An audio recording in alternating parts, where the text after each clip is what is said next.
Welcome to Watch Symposium. I'm Austin. All right, so I'm going to show you what I have on my wrist in a minute, but first let's talk about what I put away, and that's the A serial GMT Master 2. And look, I mean, P serial, A serial, what's the difference, right? Well, if you look at the details, I realize that they're quite different, and that's one reason why you need a loop. I mean, if you're buying a watch, a loop is a really useful thing for sure, but just to appreciate your watches, the loop has just opened up a completely different world to me, a detailed world. You know, I sit back and I look at the nuances of the dials, and I realize that they are completely different. And you know, I've got to say that there's a saying, before you get married, keep both eyes open, and after you get married, keep one eye shut. And I've heard that applied to watches. You know, don't look at your purchase watches through a loop, just enjoy them. Well, here's the deal. You're gonna find mistakes, you're gonna find little things that are off. The second hand on my A serial, right near the axis, there's a scuff. It's kind of odd. But anyway, you just have to learn to live with those things and accept those idiosyncrasies as part of the watch's character, all right? If you're super OCD, maybe you shouldn't go this route, okay? But I'm OCD, but I still really enjoy looking at the nuances of my A serial dial. And what's the difference between the A serial and the P serial? I mean, nothing, right? For months, I thought they were pretty much identical, vastly different watches. Now the A serial, which is a 1999 model, all of the fonts are serif fonts, from the Swiss made to the COC statement, and especially the GMT Master 2. That has a very pronounced serif on it. It's beautiful, it's very vintage looking.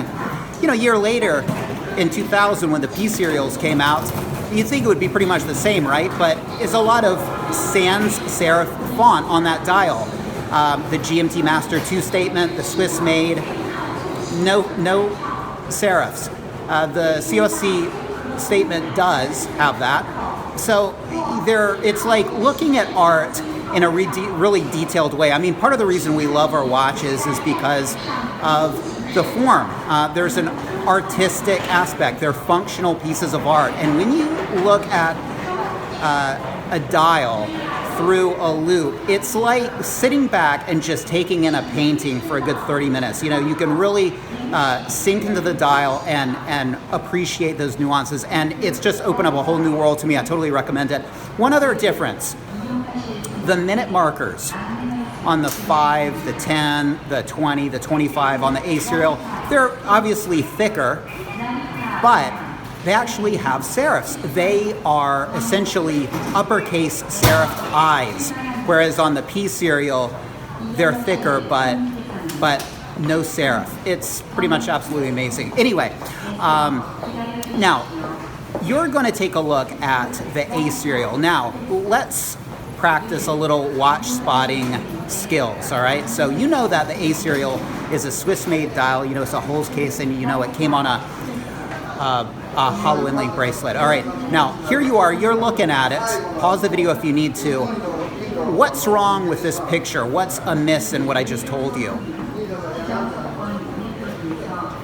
All right, so if you said that, hey, that's not a hollow inlay bracelet, well, you're absolutely right. And link in the description to a video where I talk about watch spotting basics. And I think that's kind of a useful video. And if you have no idea what I'm talking about in regards to the hollow inlay versus solid inlay bracelet, check that video out.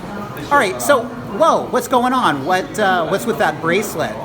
Well, that's the Y serial bracelet. And what's the Y serial bracelet doing on the A serial GMT? And by Y serial, I mean the Explorer 2 Y serial from around 2002.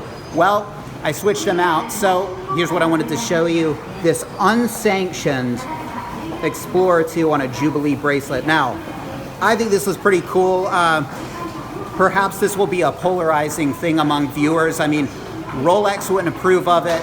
You know, it's kind of amazing that you could not walk into an RSC, put down your 2002 Y serial Explorer 2 and purchase a Jubilee bracelet for it. They would turn you away. I mean, it's crazy. What kind of company would just turn away about $1.50? Well, that's Rolex for you.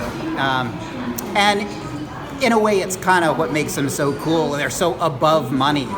But I can imagine it being pretty frustrating too if you want to fit out your Explorer 2 with a Jubilee bracelet. But people will probably say this is a Franken Rolex, or, you know, it's one of those things. I think if you have this mix match and you bought it like this and you don't have the proper pieces it's supposed to go together with, I think that's kind of lame. But you know, if you have the pieces at home, I think it makes it a little bit more forgivable. But what would Rolex say? I was tempted to actually go shopping with this watch, but yeah, I decided not to.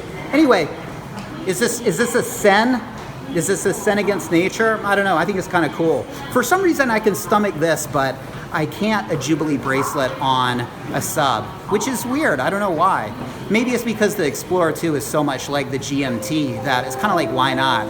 But I feel like the sub is its own animal. It's a water-going animal. You need that flip-lock clasp.